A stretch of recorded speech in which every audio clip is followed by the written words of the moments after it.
Oui, alors, si je fais cette petite vidéo aujourd'hui, c'est parce que on m'a envoyé un article qui est absolument génial de Télérama, qui s'appelle Backlash quand le patriarcat contre-attaque. Et donc, dans cet article là, qui est réservé aux abonnés, je n'en fais pas partie, je n'ai pas accès donc à l'entièreté de l'album parce que moi je me respecte et je donne pas mon pognon à des torchons comme Télérama. Donc dans cet article, la journaliste donc Juliette Serre nous dit que voilà, on pensait que MeToo avait changé la donne, c'est le contraire qui semble se produire, remise en cause de l'accès à l'IVG, paroles déconsidérées, violences sur les réseaux sociaux, partout les droits des femmes reculent. Bon, vous savez ce qu'on dit, un journaliste, c'est une pute ou un chômeur, de toute évidence, elle a un salaire à la fin du mois. Alors j'ai essayé de décortiquer un tout petit peu tout ça très rapidement. Alors, elle va commencer à parler de la révocation de l'arrêt Roe versus Wade en juin 2022 qui garantit le droit constitutionnel à l'avortement aux États-Unis, mais en fait, ce que elle n'a pas compris, ce que en fait, même en juin 2022, il y avait une grande vague, ce que les imbéciles en fait ne comprennent pas, c'est que ça veut tout simplement dire que c'est aux États américains ensuite de, de faire leur propre loi dessus. Voilà, l'arrêt en fait national a claqué, mais les États-Unis c'est un gouvernement fédéral, donc c'est les États au sein des États-Unis qui ont chaque fois des lois qui leur sont propres, qui doivent ensuite définir en fait leur loi. Et bon j'ai envie de te dire, si les votants décident qu'il n'y ait pas d'avortement, eh bien, c'est la volonté du peuple et il faut s'y plier. Hein, voilà, c'est comme ça que ça marche la démocratie. Bon, des fois, le peuple, enfin non, la majeure partie du temps, le peuple il est complètement con, le peuple ne devrait pas avoir de pouvoir, mais c'est comme ça. Voilà, c'est comme ça qu'on fonctionne. Donc, si le peuple veut ne pas avoir l'IVG, si, je sais pas, le gouvernement du Texas ne veut pas avoir l'IVG, ben, il n'aura pas l'IVG et les gens passeront, n'est-ce pas, d'un état à l'autre pour aller se faire avorter. Oh là là, quelle tristesse, quelle tristesse. J'en ai rien à foutre. Mais le fait est que en fait déjà elle ne sait pas de quoi elle parle. Le fait que effectivement, enfin, que Roe vs Wade ait été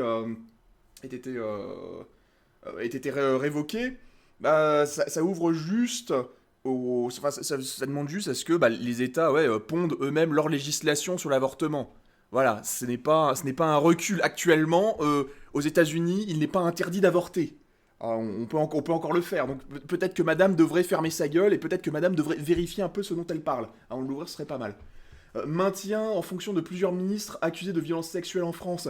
Bah ouais, mais j'ai envie de te dire, ma grande, tu as voté pour Macron parce que il fallait absolument Macron faire barrage à la haine, tout ça. Et à la place, bon ben voilà, hein, tu as voté pour, t'as voté pour ce mec-là, hein, donc tu l'assumes, hein, voilà, va te faire foutre. Encore une fois. Abordons de la diplomatie féministe en Suède, qui avait pourtant été pionnière dès 2014 en défendant blablabla. Alors, la bonne blague, c'est que qu'est-ce la diplomatie féministe, mais même la politique féministe en fait de Suède, qu'est-ce que ça leur a apporté? Ça leur a rien apporté, ok. Ils sont actuellement, c'est la risée du monde. Et heureusement, le gouvernement actuel en Suède a, a eu le bon sens de dire que leur politique d'intégration est un échec total, que c'est complètement raté, et que maintenant le merdier énorme qu'il y a en Suède suite à l'importation en masse de toutes ces personnes qui n'avaient rien à faire là. J'aimerais bien dire d'autres choses, mais malheureusement, si je dis des choses un peu trop crues, je risque d'avoir Gilbert qui va frapper à ma porte, hein, pour incitation à la haine, comme j'ai déjà eu droit. Euh, voilà, donc ces importations de gens qui n'ont rien à faire là, qui n'ont pas les valeurs, qui n'ont pas les cultures, eh bien, ça a mené à énormément de tensions sociales et de tensions raciales en Suède qui sont énormes, des zones de non-droit, des zones où la loi suédoise n'est pas appliquée et à la place on a la charia, une explosion des violences, mais surtout une explosion des violences sexuelles contre les femmes. Voilà, la politique féministe de la Suède a fait exploser les atteintes sexuelles contre les femmes. Et ça a continué pendant des années et des années. Ils ont continué à se mettre la tête dans le sable, hein, à faire l'autruche. Et pendant ce temps-là, qui payait les pots cassés? C'était les femmes qui étaient violées par ces personnes qui n'avaient rien à faire là. Voilà, qui ont été importées à cause grâce à la politique, n'est-ce pas, féministe de la Suède. Donc voilà, c'est une excellente chose que cette politique s'arrête, c'est une excellente chose que le gouvernement suédois prenne en main, enfin, ou ait décidé de prendre en main les choses en disant que bon bah voilà, hein, c'est un échec, il faut absolument essayer de sauver tout ça, hein, c'est la merde, c'est une excellente chose. Et donc, qu'est-ce qu'il y a encore? Qu'est-ce qu'elle nous dit encore, cette bonne femme, dans l'ouverture de son article? Ah oui, réduction des femmes à leur fonction maternelle en Italie, où Giorgia Meloni, du parti extrême droite Frères d'Italie, refuse de féminiser son titre pour se faire appeler Il Presidente. Mais là, en fait, il y a un problème dans cette phrase. Il y a un problème dans cette phrase, on nous dit que Giorgia Meloni donc, refuse de féminiser son titre, mais que en Italie, en fait, ben, les femmes sont. Les femmes, la seule chose qui les définit, c'est leur fonction matérielle. Mais, maternelle. Mais, enfin, ça se contredit, ça se contredit. Juliette Serre, à quel moment, quand tu ponds ta merde, en fait, de pigiste attardé, à quel moment, en fait, est-ce que tu ne te relis pas et tu te dis pas, mais putain, en fait, ce que je dis, ça se contredit. C'est quand même. C'est quand même nul. Hein, voilà, c'est quand même nul. Sans parler des filles effacées de la vie publique en Afghanistan ou la répression massive du mouvement Femmes, Vie, Liberté en Iran.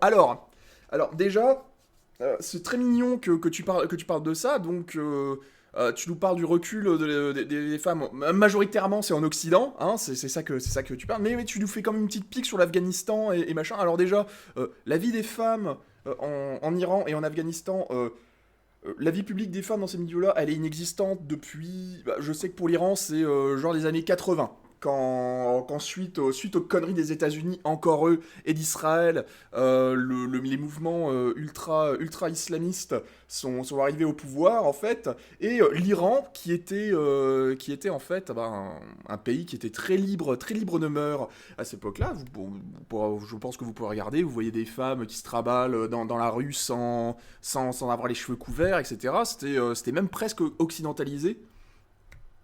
Depuis ouais, les années 80, les mouvements islamistes ont été mis au pouvoir et l'Iran est quand même maintenant, et c'est un pays qui est plus proche de la théologie qu'autre chose. Enfin, de la théologie qu'autre chose. Bon, mais la faute à qui? La faute à qui? Bah, la faute aux éternels burgers, hein, et à leur plus grand et leurs meilleurs alliés, hein, les marchands.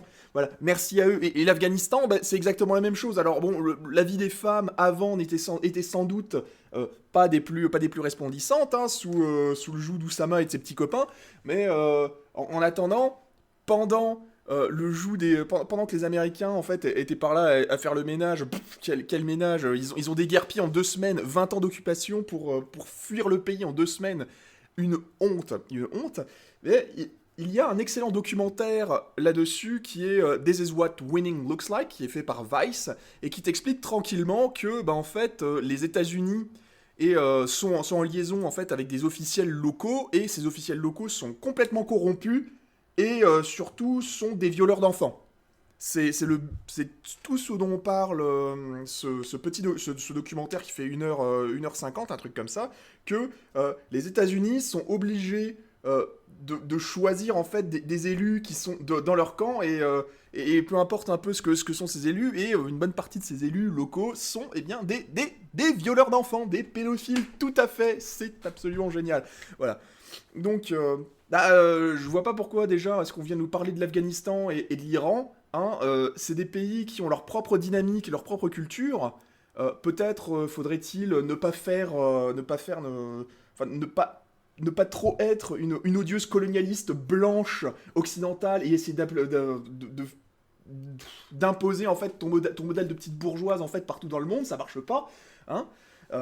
Qu'est-ce qui est arrivé d'ailleurs à la diversité fait la force, hein. Qu'est-ce qui est arrivé? Bah oui, bah la diversité c'est aussi ça, hein, avoir des femmes qui sont interdites de sortir de chez elles, si elles parlent, si elles ont si elles osent parler à un homme en public, ben elles sont fouettées. Voilà, c'est ça aussi la diversité, hein. Il faut, voilà, toutes les cultures se valent après tout, hein, n'est-ce pas?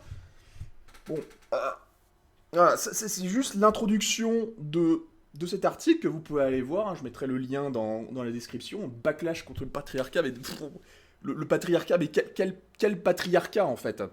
Parce que bon, en plus, la bonne blague, c'est que le Roe versus Wade, ça a été dégagé sous Biden. Qu'est-ce qu'on a quel patriarcat est-ce qu'on parle? Parce que quelque chose me dit que le patriarcat, entre guillemets, cette notion très vague qui n'est jamais définie, qui a autant de définitions contradictoires qu'il y a de féministes qui existent, voilà, ce vague concept valise, cet épouvantail, n'est-ce pas? Bah, je suis pas certain que le patriarcat d'Occident, qui a donné le droit de vote aux femmes, dont toute la politique s'articule autour du droit de vote des femmes, parce que ce sont les femmes qui votent le plus en Occident, c'est pas les hommes. Donc c'est pas les hommes qui font les lois, et c'est pas les hommes qui font la force politique, c'est les femmes. Voilà, j'aimerais bien savoir en fait ce que ce patriarcat-là, bah, quel est son point de vue, quel est son, comment est-ce qu'il s'articule avec le patriarcat d'Iran, d'Afghanistan et de toutes ces nations? J'aimerais bien savoir, parce que bon, voilà, encore une fois, on a une pauvre conne qui ne sait pas de quoi elle parle, qui a juste fait son article de buzz de merde sur un torchon infect qui est Télérama, voilà, et bon, bah, on clique dessus, voilà, on clique, parce que forcément, le titre est putaclic, et que de toute façon, vivement que ce genre d'article à la con soit remplacé par des IA, comme ça, tous ces putains de journalistes perdront leur taf hein, du jour au lendemain. Peut-être que comme ça ils pourront aller apprendre à coder, ou alors il paraît que la restauration recrute, hein, donc voilà, ça fera des serveuses, et c'est très bien comme ça, elles ne méritent pas de plus.